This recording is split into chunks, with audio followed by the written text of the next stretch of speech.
Celtic's manager hunt is well underway. Welcome to this episode of 20 Minute Tims. I'm your host, Jamie. I'm joined by Melly. Yes. Stephen. Yep, I'm here. Things are moving, Stephen. I don't think we're going to go. How long did we go without a manager last time? Months.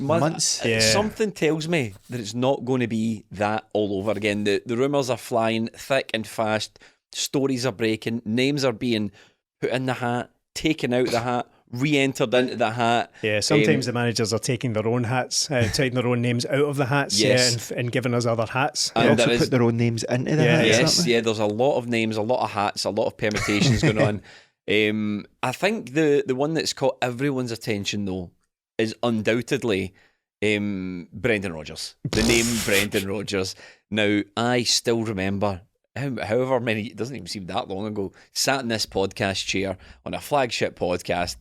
He's never going to leave. He's never. No way Brendan Rodgers is leaving us. How many hours was it? About 7? He was gone. The podcast was still warm. This chair was still warm, and Brendan Rodgers had departed the building by the time the podcast came out.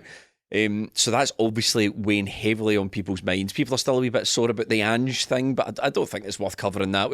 We've done Ange. We're moving on to fresh pastures here. So. They are connected, though. They are connected because it's been a difficult week for a number of reasons for Celtic fans. Just as we are coming to terms with the concepts of things like loyalty and longevity and legacy that managers, the 3 L's, I've just happened up on that. Go over it one more time. The 3 L's of management are? I can't remember. Longevity, legacy and loyalty. Right, there we go. That's really, really clever. What a start. Coming to terms with things like Celtic's place in the food chain, where we fit into this ladder we call football, right? And then 6 days later, we get the name Brendan Rodgers cast up at us. As if things couldn't get any more confusing. We get Brendan Rodgers back. I think if Ange was to take a glance across Twitter and forums and stuff like that and podcasts, he would probably be within his rights to say, oh, come on, guys, I've seen the reaction. Come on, what's this all about? Who hurt you? Who's responsible? Who broke your trust in football managers? And I'm afraid the answer to all of those questions is Brendan Rodgers. He is the guy. He is the one man who broke everyone's trust forever. And now there's the potential of him coming back hot on the heels of us doing it all over again, going through that whole cycle about, he was lying to us this whole time. I know, I mean, there's lessons to be learned. Look, if you hear this and you hear me sniffing, and if you're watching this and you see me sniffing and my eyes running, I'm not crying over Ange. I am a chronic hay fever sufferer, so there's going to be a lot hankies. What a professional. Hanky at the ready. Anyway, yeah. I know. But you're right, there's the Brendan thing is definitely going to be marred by how he left. There's literally no escaping that. That is Brendan Rodgers. But what the curious thing for me with Brendan Rodgers is, as soon as as soon as Ange left, out comes a story about Brendan Rodgers rules himself out of the job. That was the story. Brendan Rodgers has ruled himself out of the job. Then by the end of the day, it was like, well, rumours of my ruling myself out might be, slightly exaggerated. Yeah. These rumours about me ruling myself out of the job are exaggerated. I've not ruled myself out of anything. And the rumour was, he'd be quite interested here at Celtic. I've got to say, Celtic would be interested in speaking to Brendan Rodgers. They know there's some ground to make up, but let's have the conversation anyway. And then yesterday or the day before, a story comes out, presumably by Celtic. They let the story out. I imagine that they flew over to Mallorca in a private jet to go and chat to Brendan Rodgers about taking on the job. Now, Santa Ponza, presumably. What? Yeah, Flamingos. Yeah. he's sitting in Flamingos in front of Flamingos. On the stairs. So he's so they've flown out to Santa P to speak to Brendan Rodgers, and you think to say, well, if they let that story out, that's a risk for Celtic, because if Brendan then comes out the very next day and goes, I'm not interested in the job, you think to yourself, well, there's no reason for that story to come out. You could have just kept that to yourself.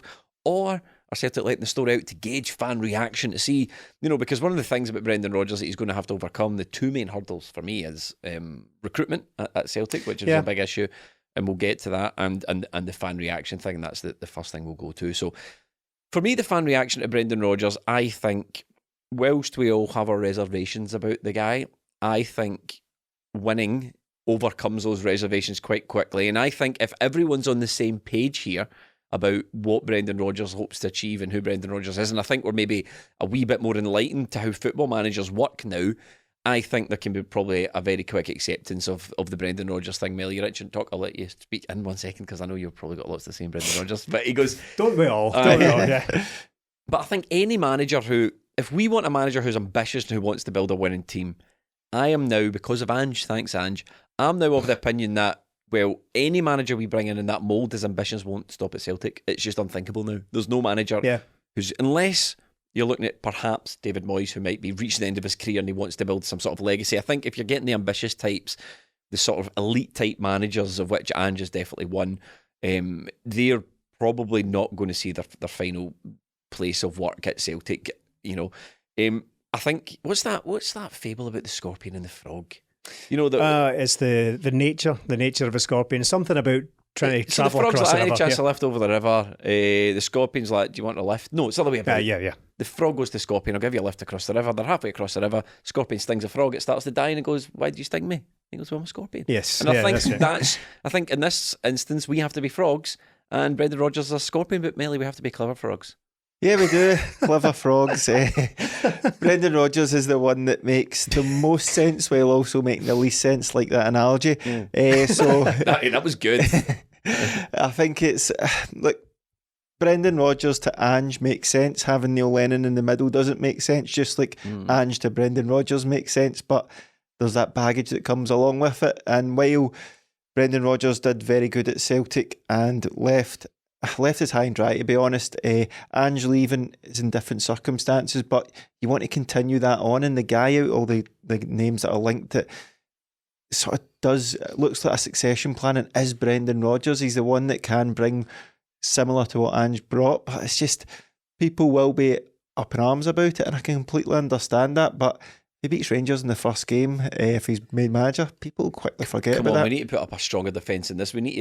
Surely, Stephen, there's one of the three of us in here not going, like, we're mercenaries here. Like, if he starts to win football games, because there is okay. So how good a manager do you think Brendan Rodgers is? Do you think, without the baggage, do you think he's clear and presently the best candidate we can link with? Aye. Yeah.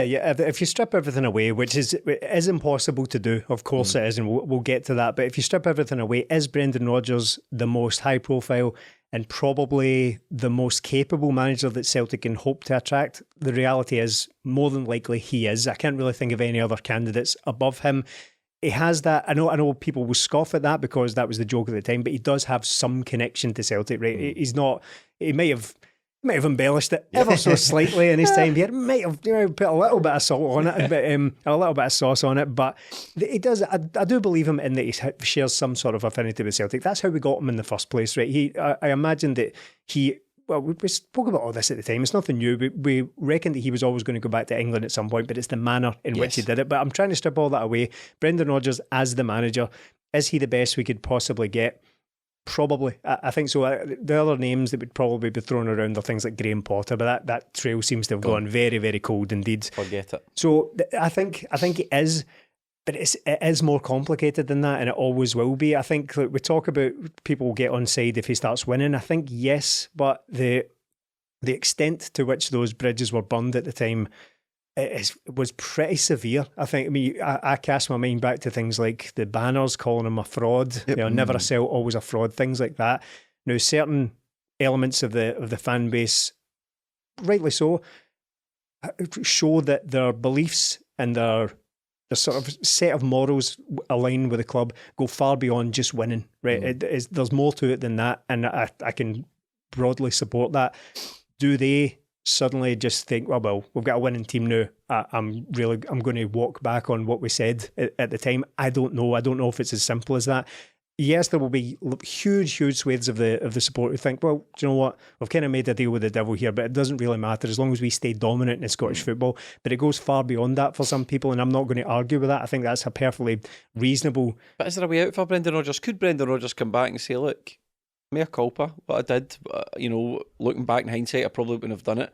But since I left, I've always thought, I've got unfinished business at Celtic. Said that, didn't he? Yeah. And there has been, it's this, that wouldn't be something that he just made up on the spot, because there are interviews going back where he's always said, I think I should end up back at Celtic. He's made no secret of the fact that he wants to end up back at Celtic. But you said something quite interesting. You said, and this is something I've been pondering over myself, is he the best manager? Now, there's a lot of managers in there we've been linked with MARESCA, and we can just take him as an example. I don't need to run through them all just now. We don't know if MARESCA's a better manager than Brendan Rodgers. And the other challenge, apart from the fans that Brendan Rodgers had at Celtic, which, the fan thing's an emotional thing, but this for me is the practicality of it.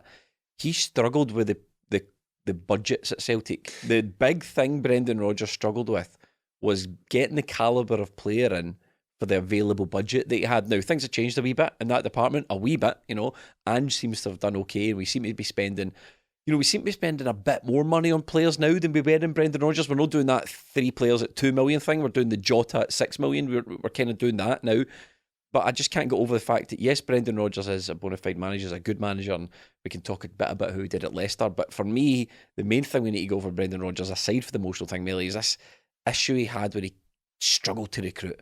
Yeah, he sort of had free rein at Celtic. He brought in his own man as the director of football, and it didn't work out. The guy wasn't cut out to be working at Celtic's level.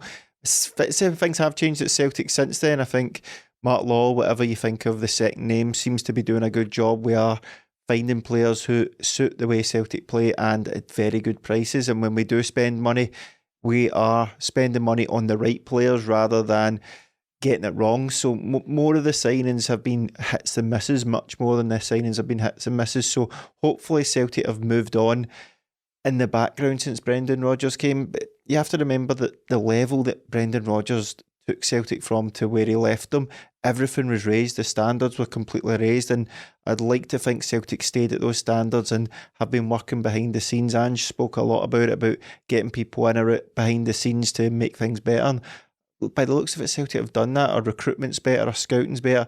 Yes, Ange came in and knew the Japanese market, but that doesn't mean to say he instantly knows the South Korean market and all that. So Celtic done their due diligence on these guys and they seem to work out. We are turning profit over in more players than not. So things have changed. Celtic have been spending more money on players as well. So I think Celtic are in a better position right now than when Brendan Rodgers first came in. I think Celtic have got a better squad right now than Brendan Rodgers first came in. So things might fall into place in that way for him as well. I think, Stephen, the question of what the manager's coming into, what Brendan Rodgers, if he is the guy, comes into, or any manager really, but the squad's, the team has never really been in a better position. We're straight into the Champions League, just off the back of a treble. We've got a squad chock full of talent, some of whom may want to leave in the summer. I think some of them do want to leave in the summer, but that's great for us because they're all on really long contracts and we're no risk of massive squad turnover if we don't want it in the summer. Do you agree that this recruitment thing is the sort of the managerial red flag for Brendan Rodgers? Yeah, I understand why people have their reservations about that because it wasn't good after the likes of Scott Sinclair and Dembele. Kolo Toure to an extent did a job and all that, but this was all very early and then it went pretty sharply downhill from there. However, what I would say in Rodgers' defence, not that he needs the defence or even deserves defended in this, I think there's more to it. I think there were more complications than just this manager is crap at recruiting players. I think there were a number of breakdowns of relationships behind the scenes. Brendan Rodgers was on the way out. He got fed up with it at Celtic. He got fed up with how it worked at Celtic. He got fed up with the budgets, as you've already described there. I think he felt that he couldn't take Celtic any further with the restrictions that were going on. Celtic wanted to sell players out from under him. So therefore, relationships broke down. And then towards the end, all we were getting was loans because the club just decided, well, why would we spend a fortune backing this guy when he's just going to take the first opportunity that comes along? Which is looking back, it's kind of, it might be the fault of the club. I'm not saying it's 100% not Brendan Rodgers' fault. We're not here to sort of whitewash the opinion of Brendan Rodgers, but you're looking at it going, Brendan Rodgers always stuck with me when he signed the Edward thing for £9 million and he went, it's a no-brainer. Yeah. And people from within the club disagreed. It's a brainer. Yeah, they thought, no, this is a brainer. We need to really think about this outlay. But Brendan Rodgers' point was, well, he ended up being right, didn't he? Oh, of course, not only did we get £9 million worth of player with Edward, we ended up moving him on for a profit. Yeah. And that was the problem, was that it wasn't cohesive, the strategy Celtic had. While Brendan Rodgers wanted to bring in certain players, the board seemed to be not wanting to spend that money, but when he did spend big, he got it right, didn't he? It was when it fell down, was when we were bringing in lesser and we players. We are spending big now, aren't we? And that's the whole thing. We are doing better at what we do. We are bringing in better players. We are bringing in the sort of calibre of players that you expect Brendan Rodgers to bring in. So I think Celtic are doing much better in that regard. Brendan Rodgers, things have changed, but I think they have changed for the better. And now we're not in that limbo. Brendan Rodgers had to go through 3 Champions League qualifying campaigns.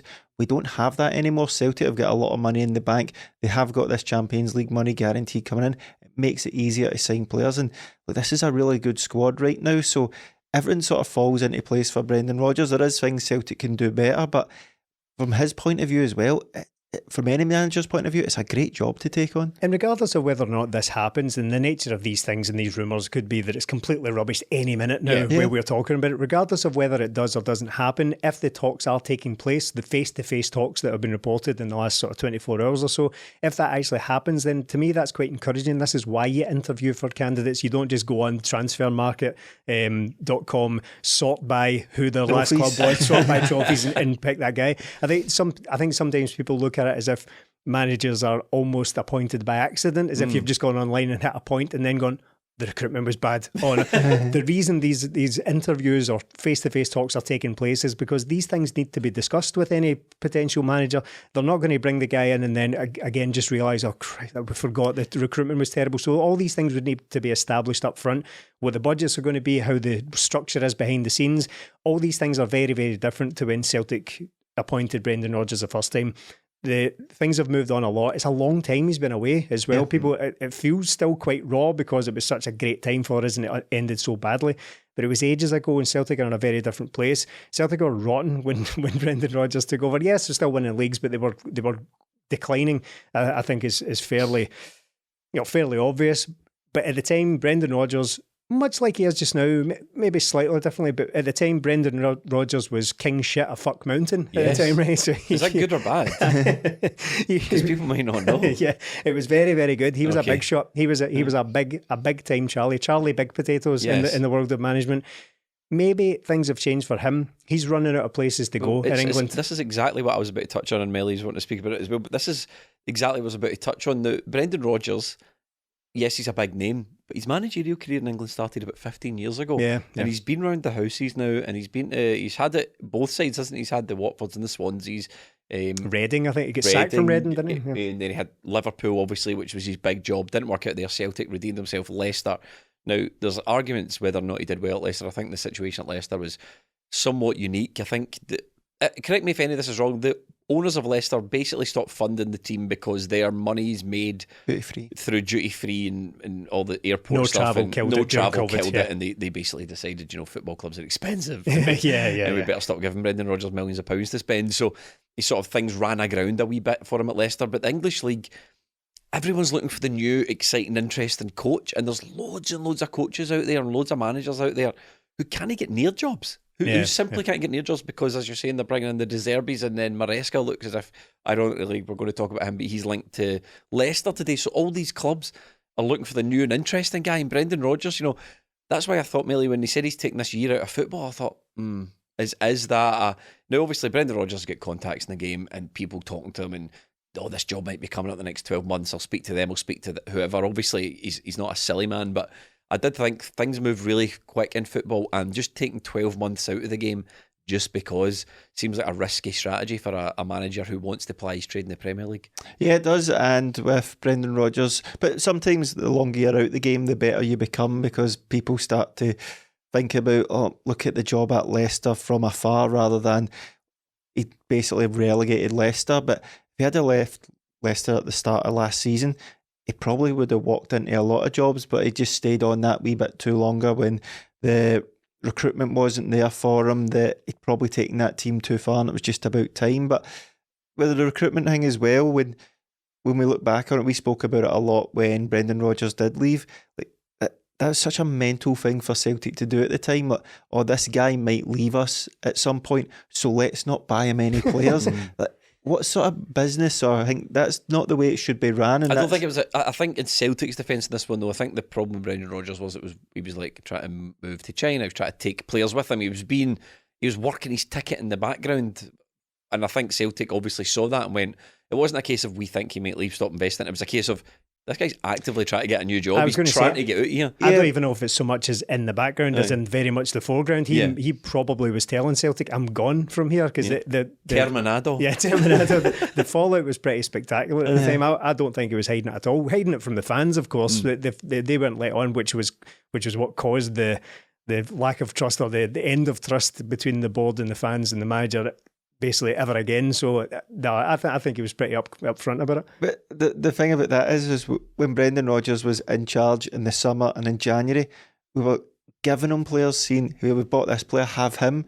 Yet when he's about to leave, you can only get loans. So there was no joined up thinking there, was it? It shouldn't be. That this is why with the sort of director of football chat, it might come in again. If Brendan Rodgers was solely responsible for all the staff there and the director of football, you can see why it didn't work out, because if he goes, that all goes. And look, with Celtic, it should be Celtic have got a plan of the way they want to play, the way players come in, what type of players they want. That can't all fall down because a manager may leave or is leaving. It should be a contingency plan, shouldn't it? So hopefully we've got that now. From Brendan Rodgers' point of view, this is a bit of a weird one for Brendan Rodgers, isn't it? Like, because the club largely operates the same. I know there's new people in charge, but there's still no director of football. It's still the manager comes in, speaks to, we think, Mark Lawley, who identifies targets, who brings in players, and then the manager buys them.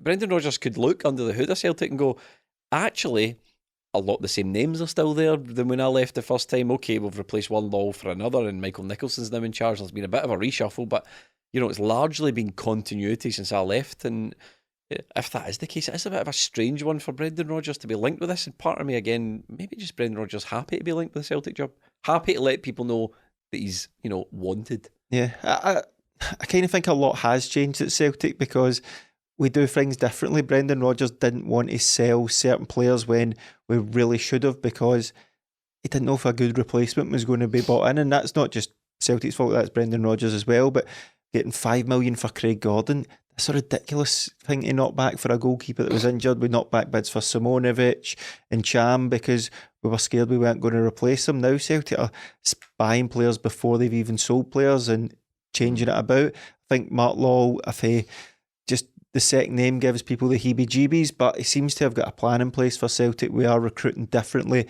We are recruiting better now. And there's this bargain still to be had out there. Celtic's scouting network has far expanded since Brendan Rodgers was there.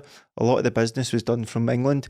We barely do any from England now. So I think things have changed while staying the same, if that makes sense. But I think the main thing is Peter Lawwell's not going to be the guy above him. Things might have changed for Brendan Rodgers as well. Yeah. I mean, I might be being ambition. Yeah, I may have been overly charitable, but where I was going with the talk about how things have changed for him in England, I don't think he's run out of options at all. I think a guy like Brendan Rodgers will always be quite highly valued. But I'm sort of thinking across England, the likes of your Manchester clubs, your Arsenal, Chelsea, Liverpool. He's already done Liverpool, so therefore can't go to Everton. He can't go to Man United because he's managed Liverpool. The sort of window's narrowing a little bit. Tottenham was for the him. last one, wasn't Tottenham, it? he's been passed over there because twice they're now. More than twice. Yeah, they're trying something different. So really, you look across, Aston Villa are not going to be changing manager anytime soon. Newcastle a bit far ahead of him. It's the conversation that had around Ange's opportunities in England as well. Why doesn't he just stay and wait for X club to come in for him? You never know when these clubs are going to be looking for managers. And I look at even the likes of Wolves, Aston Villa. These guys have all got pretty solid managers in place just now. There's nothing really open for Brendan Rodgers just now. And I don't mean to imply that he's just settling and going, well, I'll go back to Celtic. Again, this is just speculation. I don't even know if he's interested, but things might be different for him. Maybe he wants to come back and lay down some roots and maybe sort of repair that legacy at Celtic. I mean, there's a lot of work there for him to do so, but I know he's got a house near Glasgow as well, and I don't want to fuel any speculation on that. That's been there for a while. He has had the house in Glasgow for a couple of years now. It's not like recently bought a house in Glasgow. It's not recent. It's not one of those headlines, but he's obviously got some connections still to here. He likes it here, so maybe things are just different for him. And people will probably hear me saying that and thinking, well, we don't want him to just come back and be like the sort of bridesmaids here, just falls back on Celtic whenever he can't get a job in England.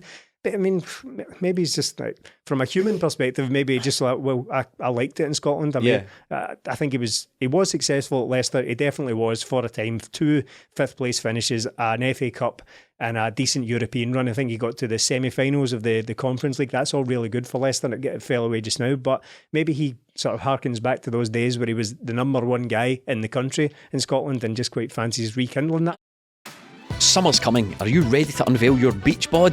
Manscaped is here to ensure your body is ready for the wild with their game-changing full body grooming and hygiene products. Don't be the guy at the beach with the Austin Powers chest hair, or it doesn't even have to be that, Stevie. You know, that patchy way, sort of pasty, bit of hair on the shoulders. You don't want that either. If you grew some winter man tits, Right, Melly? The least you can do is make sure they're hairless. It's time to get ready for Hot Guy Summer by going to manscaped.com for 20% off and free shipping with our code TIMS, TIMS. Manscaped is dedicated to helping you increase your confidence and level up your full body grooming game with the Performance Package 4.0. The kit comes with the essential Lawnmower 4.0 waterproof cordless body trimmer and a ton of other liquid formulations to round out your grooming routine. Whether you're trimming your chest or the treasure chest in your pants, this is the best trimmer on the market. You also get 2 free gifts: the Shed Travel Bag, $39 value add, and the patented high-performance reduce chafing Manscaped Boxers. Get 20% off all of this and free shipping with the code TIMS, TIMS, at manscaped.com. That's 20% off and free shipping with the code TIMS at manscaped.com. Trim your chesticles, the besticles.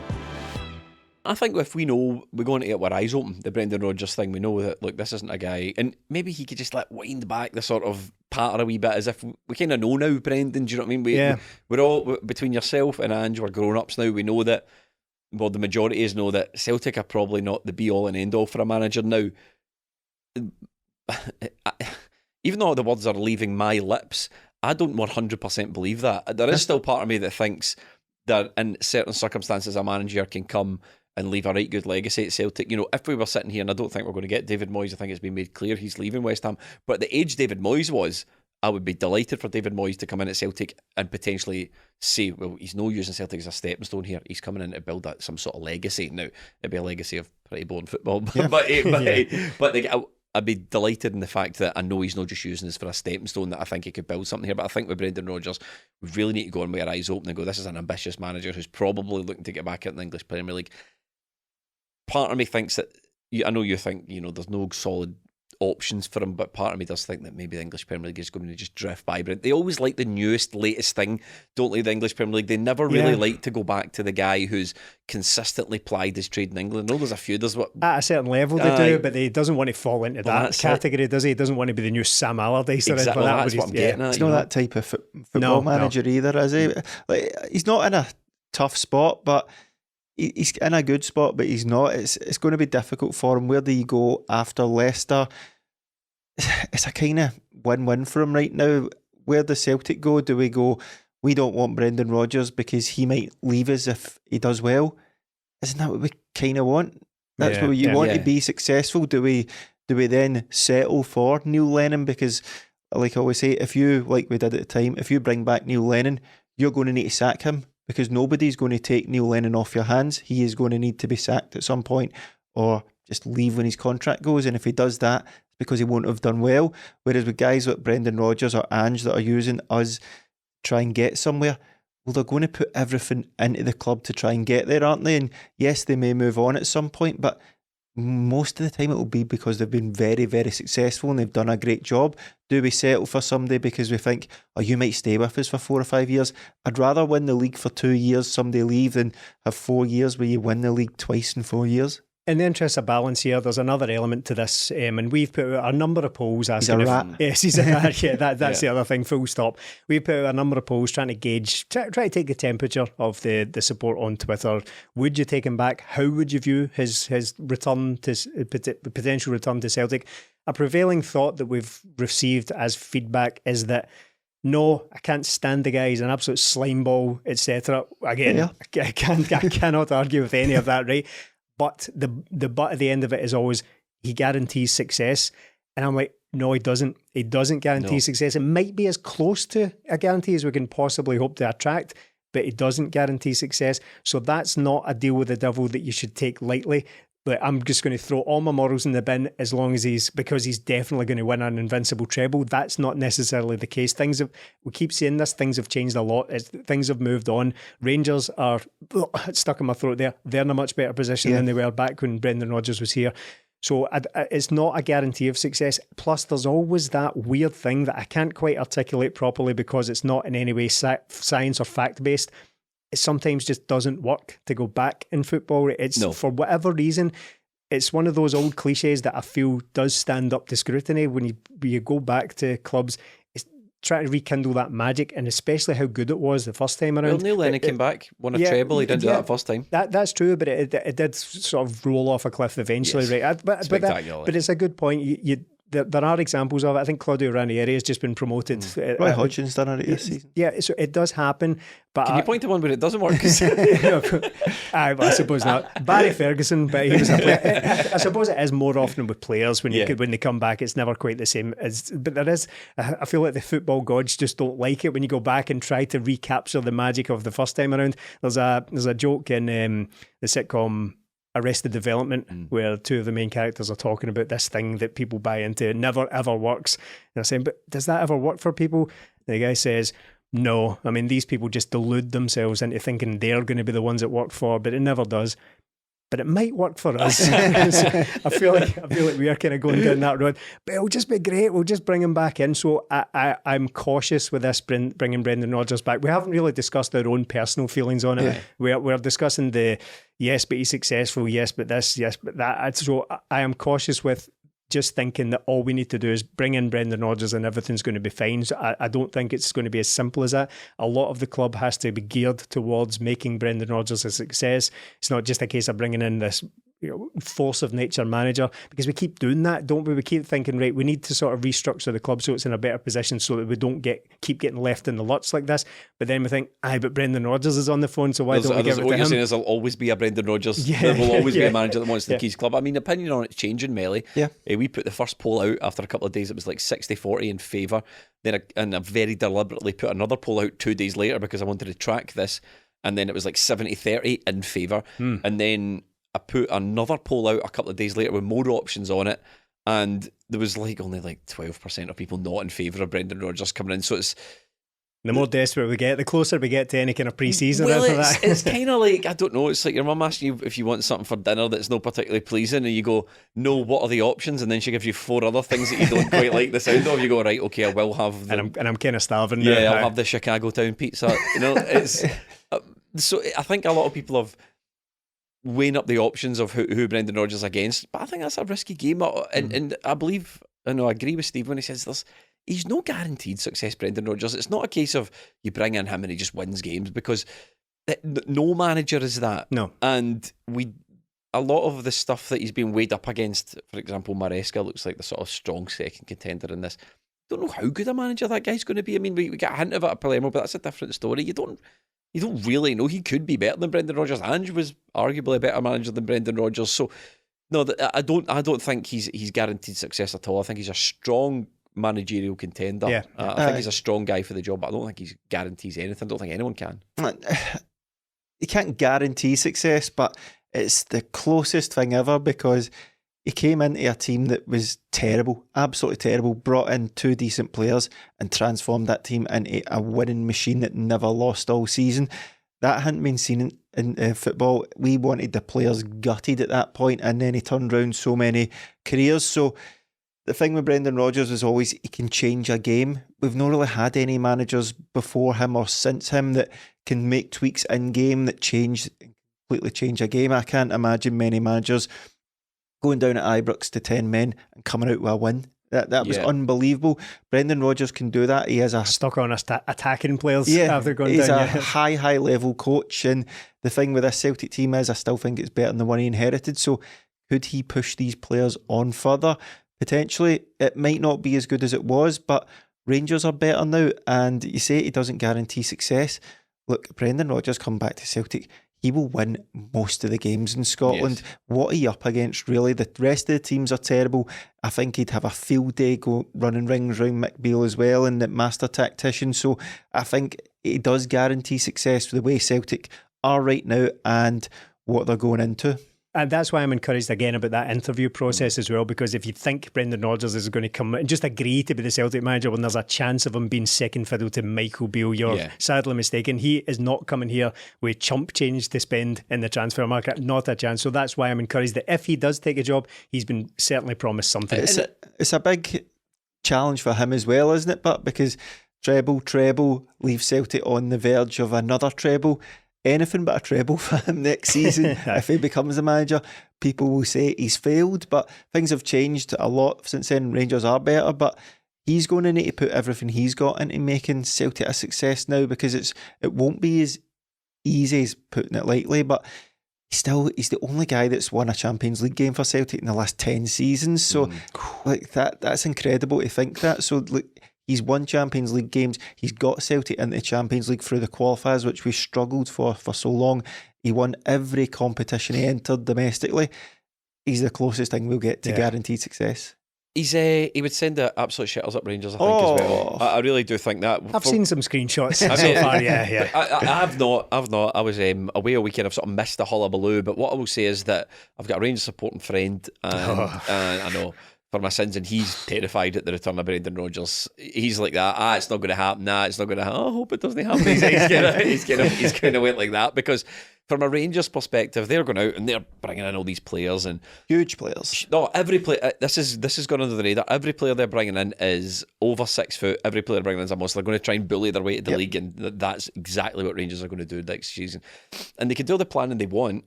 But the situation is, and excuse me, I'm not going to edit this out.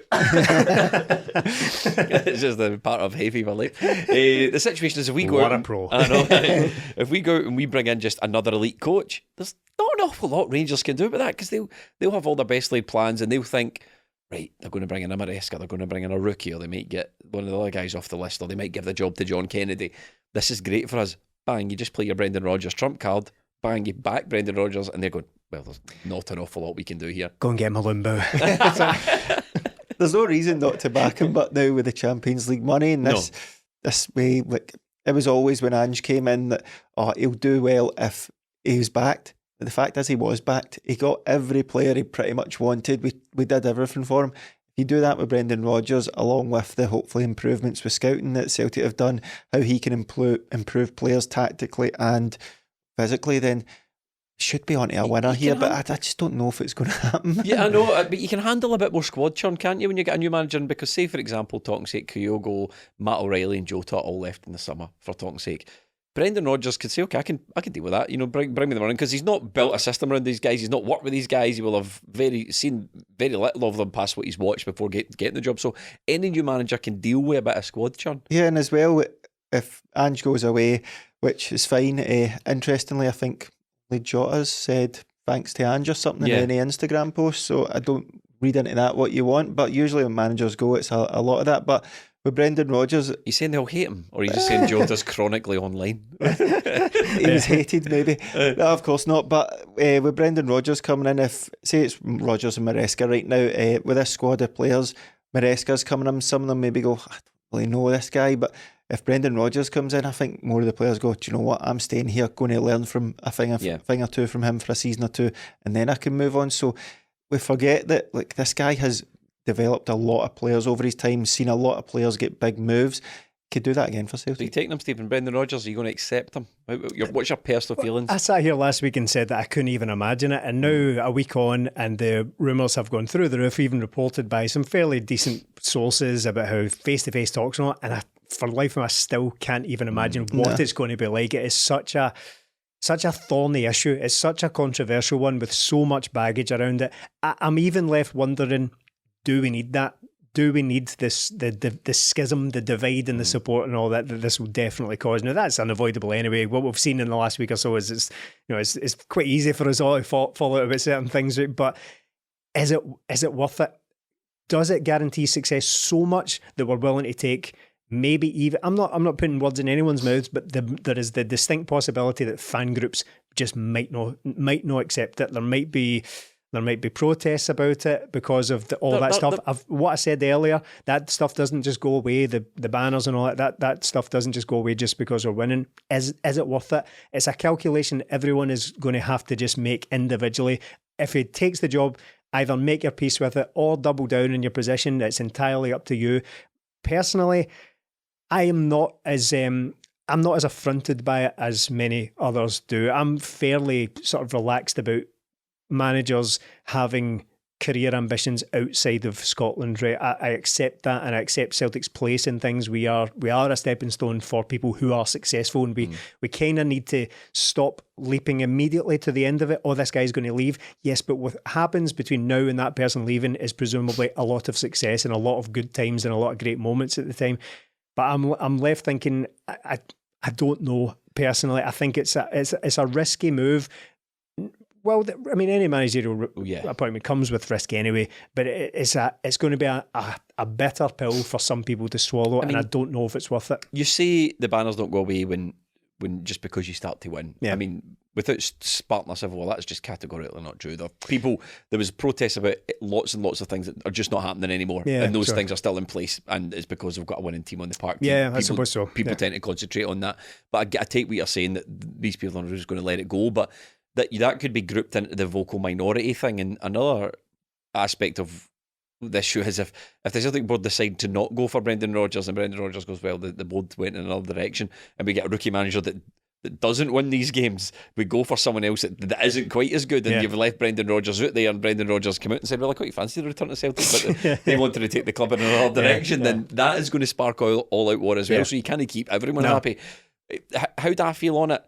I'm really torn. Part of me, there's just a shade of me that's slightly more intrigued by the MARESCA thing. Now, I think that question is going to be answered for us anyway, because I've seen Italian press and all that suggesting that he's got offers from 3 clubs, 2 of which are in the English Premier League. Right. One was a foreign club, which I assume is us, out with England. He's been linked to the Leicester job. There are reservations around him about, what's he won and all that. And this question about what has he won is, nowadays, it's almost futile, I think, to ask that as a manager, because there are plenty of coaches, especially working in England, great coaches who've won nothing. You can't just point to who they won. And what had Arteta won before he took over Arsenal? He was De Zerbi was just a cup, as far as I know, in Ukraine. So there's a lot of coaches out there who've no won an awful lot. But part of me thinks, do you know, like, every year, or every 3 or 4 years, a new car model comes out. So, like, this year's Range Rover, last year's Range Rover, it's still a good car, right? But this version of the Range Rover is just better. There's more modern technology. It's more interesting, more reliable. Part of me thinks that Brendan Rodgers is like maybe 2 Range Rovers ago. Yeah. And there's do you know what I'm saying? Like, he's we're on to manager version 3.0, and Brendan Rodgers is kind of a bit dated. He's just slightly disappearing over the hill a wee bit, and I think it's probably Brendan Rodgers to prove me wrong on that one. That's probably based on absolutely nothing. It's just, think back to all those players we played with. It does seem like a different era ago, the Brendan Rodgers thing. So I'd want a different approach. I'd want Brendan Rodgers to be an updated version and not just bring the same sort of style of football and recruitment and all that he did before.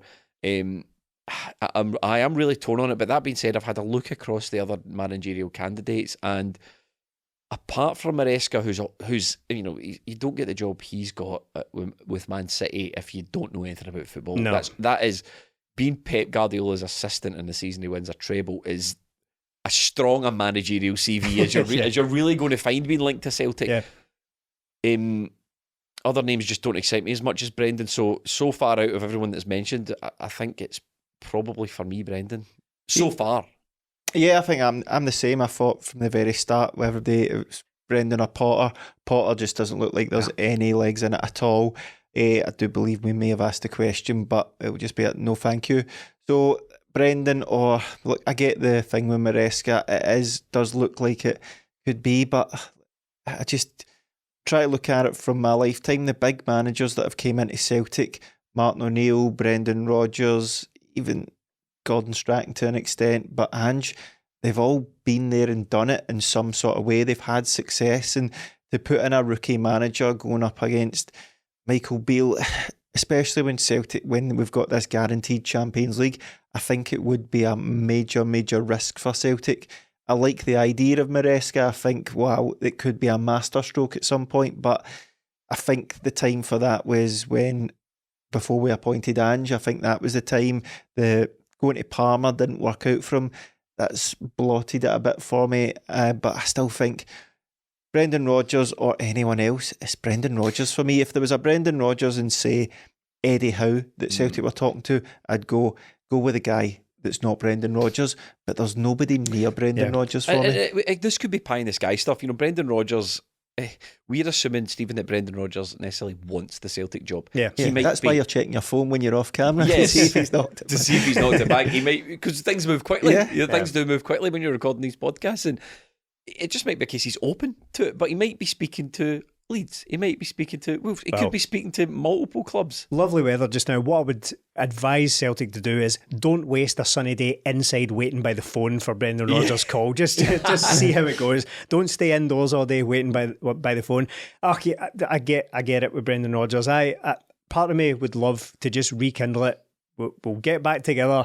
Everything will be just like it was. We'll never grow old. The sun will never go down, and we'll just win forever with Brendan Rodgers. But get the old band back together. That's exactly what we're doing, and it's exactly what we're doing. Next, Kolo Touré's been brought. The Kolo Touré signals shone into the sky. He's jetting back in. Chris Davis. It's all going to be great again.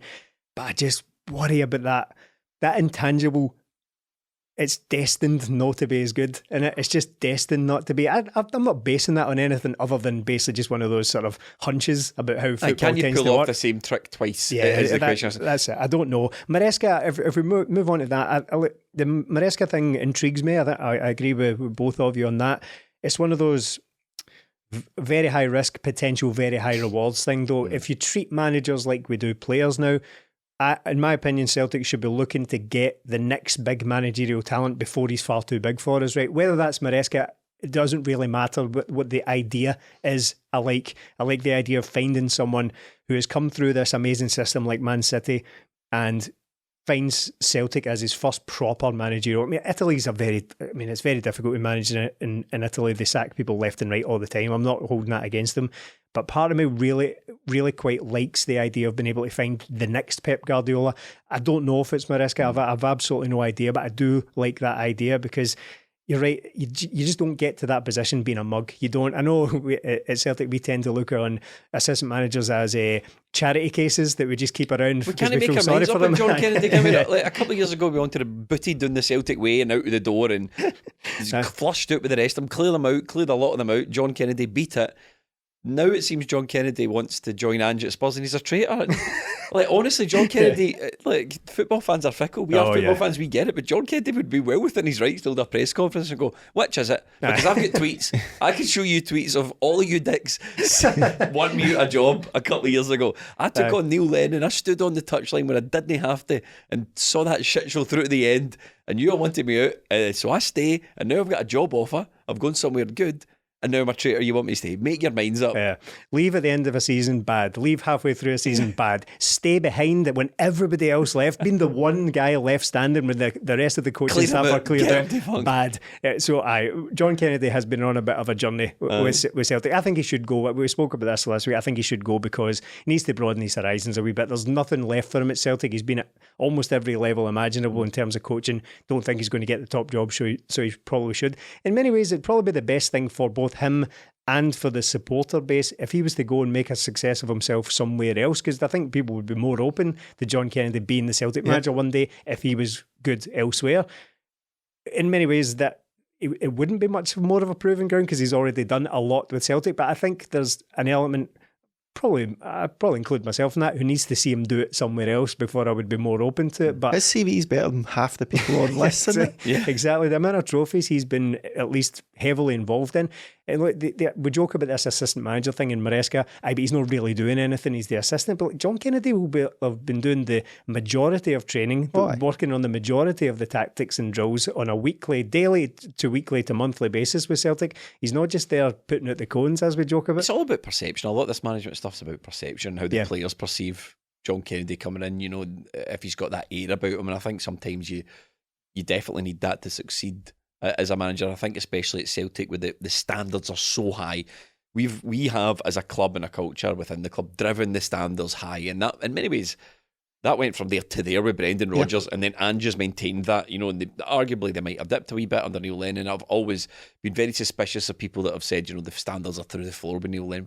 People don't know that, and the players probably wouldn't have stood for it for as long as, you know, Neil Lennon was in the job. That being said, but we keep doing that, don't we? Yeah. I think everyone back to.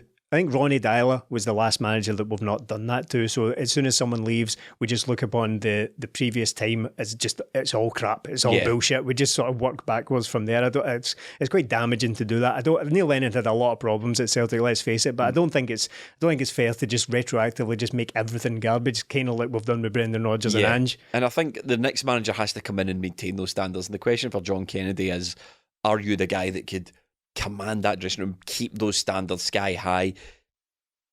probably, but I don't think he's is the right job for Celtic. I don't think he's the right guy for Celtic. So the next option available to John Kennedy is assistant manager for Ange at Spurs.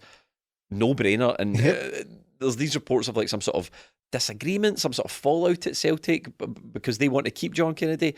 It's the most peculiar thing I've ever heard in my life, because if it's just like any other workplace. If the guy wants to go, you just have to let him go and get someone else in. The MARESCA links, Melly, I don't really have a lot of confidence in MARESCA coming to Celtic, if I'm perfectly honest with you. I think if English clubs are in for him, I think he's probably going to end up there. Is there anyone else on this sort of KNUTSEN, is that how you pronounce it, from Bodo Glimt? That seems to be one that just sort of people have just plucked out of the ether. He was linked to Ajax. Those talks have fallen down. I've not seen anything else solid linking up with Celtic other than just wishful thinking on Twitter. The Gub does a couple of years ago, so therefore, Yeah, I get another one I like the idea of. I just don't know if the theory of it will be too great for Celtic. I think he's a guy that's done well at Bodo, but I kind of then go, why is he still there after so long? Yes, he's been in talks with Ajax. It's just another one I can't really see. I think while Celtic have spoken to a lot of people going by the reports, I think they know who the top two targets are. And while I don't think the press have had a great hold of this whole story, I think MARESCA and Rodgers have been the two at the top, and I think that's the two it'll be between. KNUTSEN, I can kind of get it. Like, he did well against Celtic, so automatically you think, he should do well if he comes in at Celtic. But I think a lot of things have to fall into place for him to be a success there. So I think it's between MARESCA and Rodgers. I wouldn't be against KNUTSEN, but the rest of them, none of them really float my boat, to be honest. They're flying this season again, Bodo Glimt, but they finished 18 points behind Molde last season, which I don't think people are really taking into account. Now, that doesn't rule you out of the Celtic job. Of course it doesn't. It's a lot of points, Stephen. It's an awful lot of points. It sure is. But that doesn't rule you out, of course. I just think it's kind of been brushed aside when we do this with every possible candidate. If you really want to, you can just go and dig up some sort of failure in his past and then just rule them out. I don't think it's kind of fair to do that, because what I said last week still stands. Celtic cannot hope to attract a manager who hasn't at least failed at something. No one does. I mean, name a manager who hasn't been sacked or hasn't failed to win a trophy or something like that.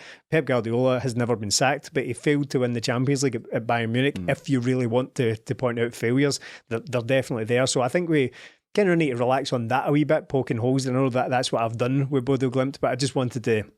It's a unique one though, because he's not like a young up and coming manager. He is. He's 50s, isn't he? He's in his 50s. He's been in the game a long time now.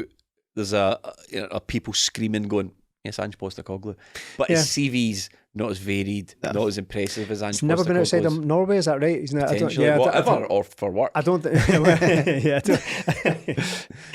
I don't. Doesn't own a passport. I don't want to imply criminal record or anything like that. But yeah, I don't think he's managed outside of Norway in his 50s. Now again, there might be reasons for that are fairly simple, and it might just be, I've got a pretty good gig here. I don't really want to manage outside Norway until these opportunities may or may not come along. So I don't think that's a stick to beat him with either. But I do agree with you, Jamie, that it feels like one of those links that people have just sort of conjured up out of nowhere and are sticking with. And it's like we were linked quite heavily with a Croatian winger last summer, but it was never really all that widely reported on. People just focus. I think his name is Lovric, and people talked all summer about how we were definitely signing this guy, and it never really came to anything. That KNUTSEN kind of sounds a bit like that to me. So Brendan Rodgers and MARESCA, obviously the two link, but it doesn't stop there. Obviously, we've had KNUTSEN. Who else have we? We had David Moyes. That sort of was killed very quickly, wasn't it?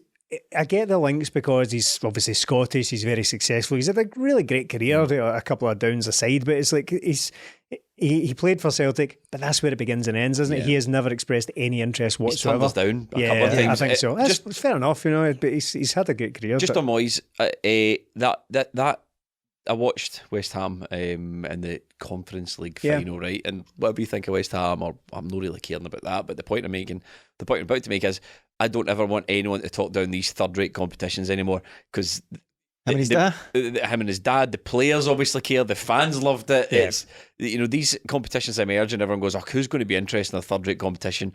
That's a brand new competition, and for me, it's becoming more and more apparent that you need a third-rate competition, because that's West Ham are competing at that level. I mean, what chance have really Celtic got when that's the level that West Ham are competing at, and then above that, you've got much, much bigger teams. So David Moyes did quite well there, but as you say, nothing really strong there. Daniel Farke, Why does he not excite me? He was at Norwich for 4 years, got them up twice. Is that how it works? Up twice and down twice, I think, really. So it's been quite literally up and down for him at Norwich. I mean, he seems quite highly rated. He seems to have done well. He was one of that generation of German coaches that came along behind Jurgen Klopp. That was going to be the next big thing. So him, guys like Hasenhüttl and all that, but the kind of next generation after Klopp that were going to take over the world. It hasn't quite worked out like that.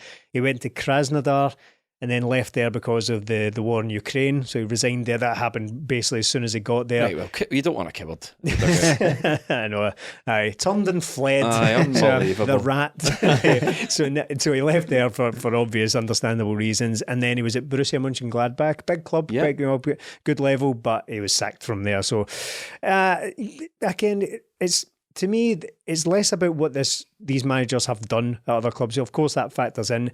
To me, it's more about the implementation of ideas. That's where coaching is going. Coaches are getting younger and younger these days, where it's more about their education in the game and how they implement their ideas rather than just experience. Of course, experience allows you to have a proving ground for your ideas and whether they work or not.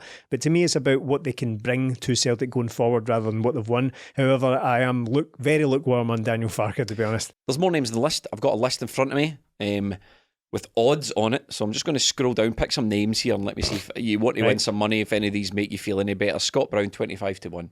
Right, I'm surprised that he's as long as that, because that's one of those dead easy links to make, dead lazy sort of things that you would throw about now that he's a manager. But I think it's a bit early for that. If you're not going to have John Kennedy, then I don't think he's have Scott Brown. 33-1. He's a longer shot. Ooh, longer than Scott Brown. That's quite remarkable. Kevin Muscat, Martin Melly 40-1. His name's been bandied about. There's a sort of continuity.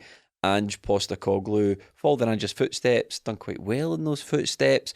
Obviously played for Rangers, got £1 million in an EBT as well, which brought about the death of Rangers or contributed to it. Would you take Kevin Muscat based on the Rangers connection? No. As much as I might sound better, I don't care. No. I need to take people's word for it that he's a really highly rated coach and all that, but it doesn't outweigh all that. I mean, I probably only played about 25 games for Rangers years and years ago, but I remember him as a particularly nasty piece of work when it came to being a Bear back then. So no thanks. He's one of those ones where, of course, he signed for them, wasn't he? He's one of them. Like, he probably changed in his managerial thing. Probably comes recommended by Ange, but I just can't see it happening. And like, if Brendan Rodgers is going to come with baggage, that's going to bring a lot of baggage in. Can I interest you in making some real money here? Because that's where the long shots are. The real money is a long shot. So, if you want 200-1, I can tempt you with. You just tell me which one of these you think is more realistic. Tony Mowbray, Steve Bruce, Robbie Nielsen, Paolo Maldini, Paolo Di Canio, Owen Coyle. You fancy that? Malky Mackay, 200-1. Jack Ross. Imagine Paolo Di Canio. Alan Thompson at 200-1. Is he even a manager? I don't think so. Don't even think he coaches anymore. Look, just give it Maldini. Just give it Maldini. Are there any names, joking aside, any names that you've seen kicking about that have taken your fancy for this Sadly, we've been gazumped to Phil Neville. I believe as we record this today, he has joined some sort of Canadian coaching role. I think he's going to Canada. Yeah, so sadly bounced back. Sadly, we won't get Phil Neville, who the last I looked was at 80-1. So a shorter shot than Malky Mackay or Paolo Maldini, but I'll forever be disappointed that we were robbed of the picture of Phil Neville and Lionel Messi holding a shirt up together. They must have just realised, we're about to sign Messi. What have we got this guy still in charge for? I did wonder, what Leo Messi's game plan is for the rest of his career. Just keep signing contracts till his legs fell off. And then someone told me it might even be new Messi. It might even be new Melly. Apparently Inter Miami have sold out every away game for next season already. There's money coming in from Apple and Adidas for shirt sales, and everything just going tonto for Leo Messi. So obviously, shirt sales, Stephen. Yep, that's it. That Leo Messi. What you think we should have cornered that market, right? Is there anyone that you've heard, Melly, in the past couple of days, any of these names and that swirling about that you think take your fancy? We've had the ones you think, maybe they're the next big thing. Don't quite think Celtic are there for that right now. I think we need somebody come in straight away and who's been there. So no, I still think Rodgers or Maresca for me, but I'm always going to sway towards Rodgers. I think this is going to be wrapped up pretty quickly. I think it's going Think to be. so? Yes, I do. I was just doing my piece to camera there just to close up. Yeah, I can still see us in a situation next week where we're going, who the hell are we going to get now that Rodgers has knocked us back and Maresca's away to Leicester? I can see that situation arising, but I think if that doesn't come up, if first two options don't knock us back, I can see the situation being wound up pretty quickly. I can see us maybe having a manager. Maybe by the time we do the next one of these podcasts, the next flagship podcast, because I want the work to get done early. I want us to have a good pre-season. I don't want any excuses, and I think the board are really well placed for that. So join us next week on 20 Minute Tims. If you watch this on YouTube, please subscribe. If you listen to us on your podcast app, please leave us a review. You can support us on Patreon, patreon.com/20minutetims. Thank you for watching and listening.